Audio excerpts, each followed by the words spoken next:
I'm not ready for the 6th episode of Beyond the Gates. I'm serious. This show has officially reached the point where I don't even trust funerals anymore. I don't trust tears. I don't trust hospitals. I don't trust dramatic slow motion scenes. And I definitely don't trust anybody staying dead after what happened with Doug. Because tell me, why this McBride family reunion suddenly feels so suspicious?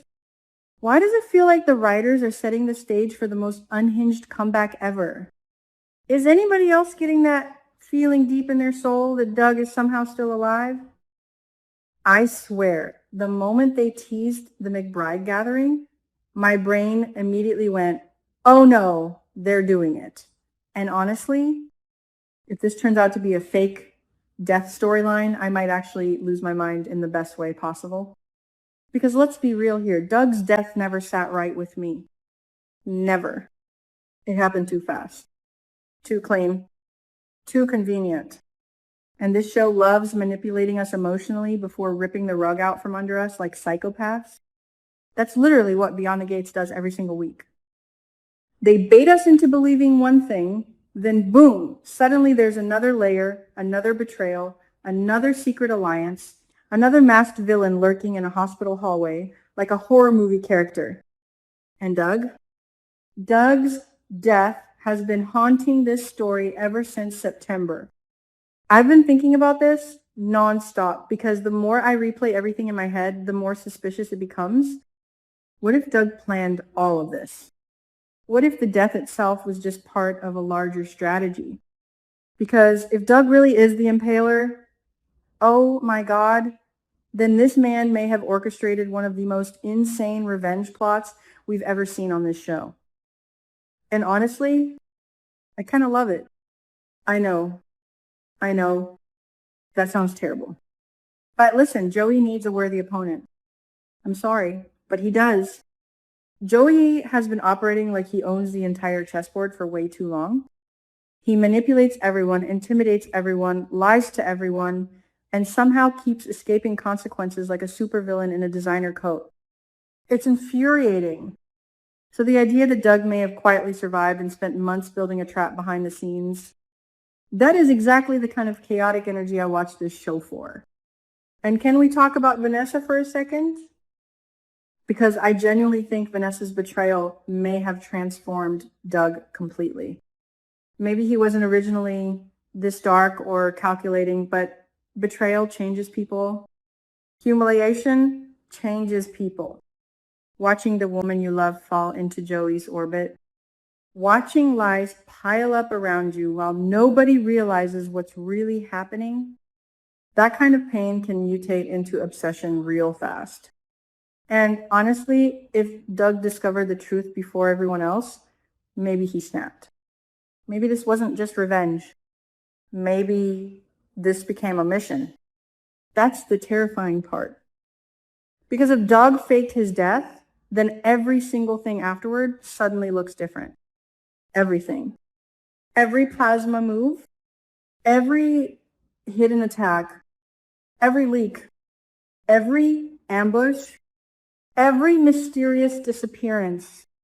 Suddenly, it stops looking random and starts looking coordinated. And I keep coming back to one detail. Doug would have to have help. There's no way one man pulls off a fake death this convincing alone. No chance. Which brings me to Randy and Marcel. Oh, yes, I'm going there. What if one of them is secretly aligned with Doug? Because somebody had to help create that crime scene. Somebody had to help cover tracks. Somebody had to help maintain the illusion that Doug was truly gone. And if Doug wanted Joey and Vanessa to fully believe the lie, then the setup needed to be perfect. And somehow it was. That's what scares me. Nobody questioned it long enough. Everybody grieved too quickly. Everybody accepted the narrative too easily. Meanwhile, Joey continued operating like the king of the underworld while plasma slowly started collapsing from within. That cannot be a coincidence. I honestly think Doug disappeared for two reasons. First, to secretly continue working against the plasma trafficking operation. Second, to observe Joey and Vanessa without interference. Think about it.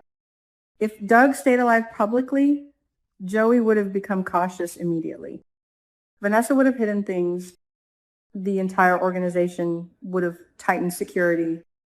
But a dead man sees everything because nobody expects him to still be watching. That is what makes this theory so juicy. Imagine Doug hiding in the shadows, monitoring every move, collecting evidence, building pressure little by little while Joey walks around thinking he already won. Oh, the drama. And what's even crazier is that Doug still hasn't fully defeated Joey yet. Plasma is damaged, yes, but not destroyed. Joey is wounded politically and emotionally, but he's still standing. Which means if Doug is alive, the game is still happening. The war isn't over. It's just entering a new phase. And honestly, that possibility makes Beyond the Gates 10 times more exciting for me. Because let's be brutally honest here.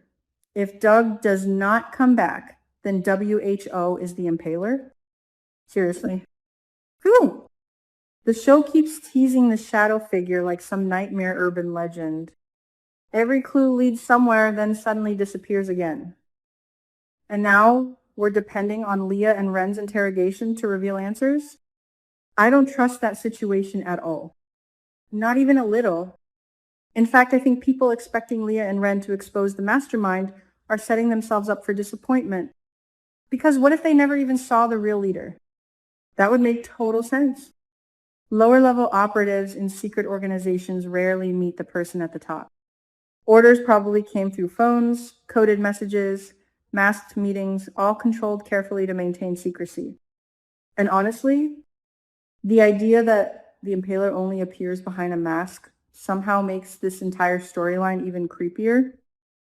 This show has slowly transformed from soap opera drama into psychological thriller territory, and I am both exhausted and obsessed.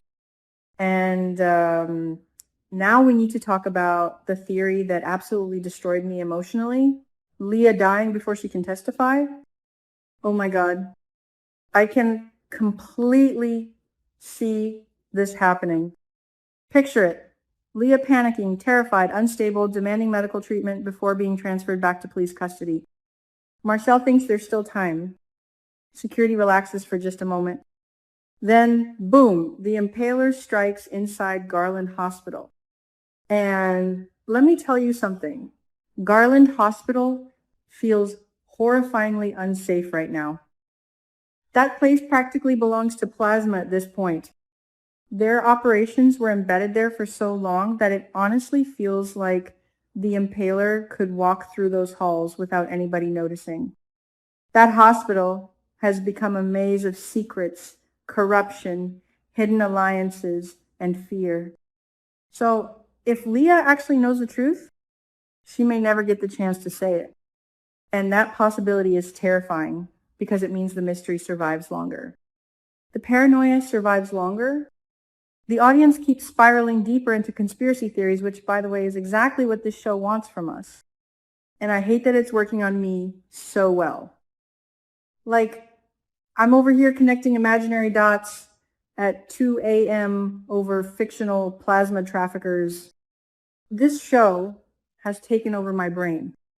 But okay, we need to talk about Derek. Because I don't even know how to process that tragedy yet. I genuinely feel emotionally attacked by what happened to him. Jacob reuniting with Naomi should have been a beautiful emotional payoff. And it was beautiful. Naomi's relief, Jacob surviving, that emotional release after all the chaos, I felt that deeply.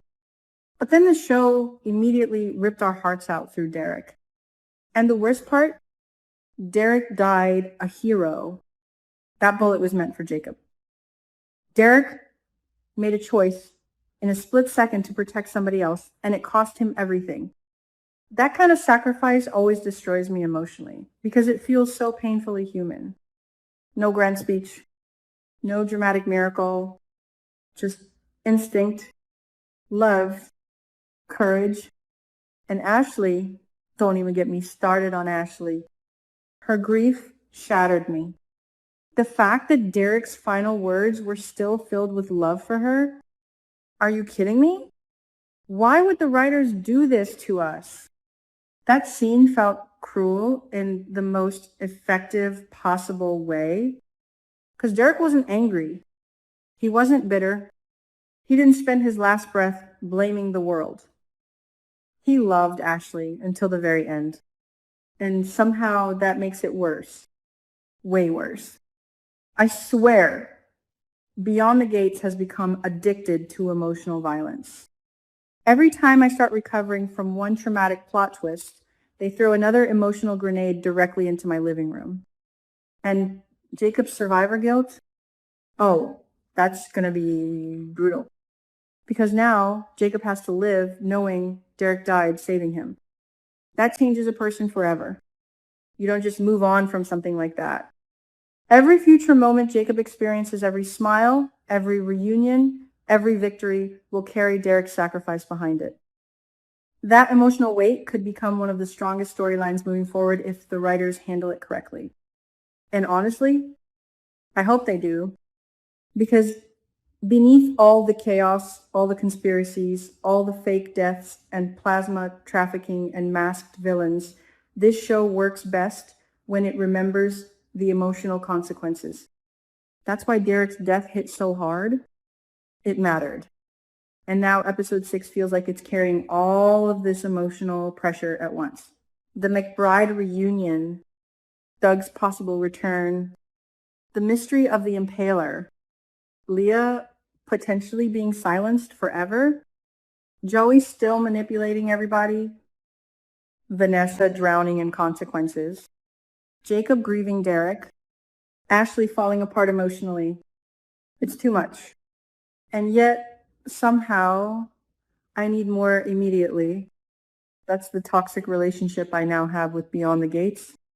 This show stresses me out, emotionally damages me, destroys my sleep schedule, and turns me into a conspiracy theorist every single week. And I still come back excited like a fool. Because when this series is good,